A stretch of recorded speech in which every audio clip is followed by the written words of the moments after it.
Hey guys, this is BJ across Jeep. Today I'm going to show you a little bit about the passenger side interactive display in the new Grand Cherokees and the Wagoneers. Step on inside.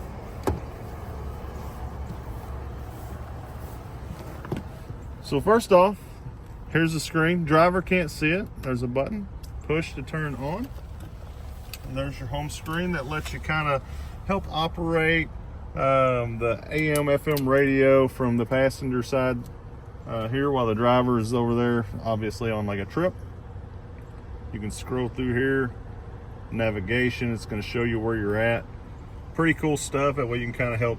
You can even search, punch in an address that the driver can't do from this screen while he's driving, so this allows that to be done while the vehicle's in motion. Another cool feature is if you take this HDMI cable, this one happens to be USB-C, B, G, whatever that's called, plug into the HDMI port.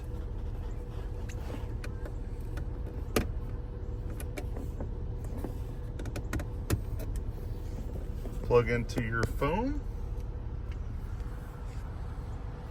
and you can, it will populate here up on the screen. There's my phone. You can operate your Facebook. You can do all of that jazz. You can use your normal Waze, anything like that.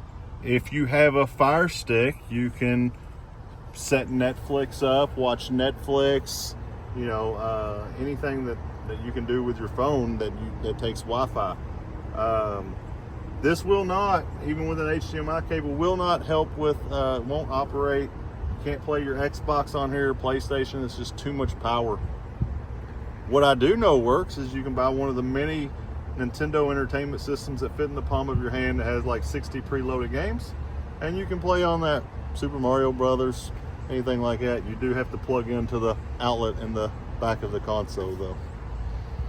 If any questions, give us a call at 502-541-6235. Thanks for watching.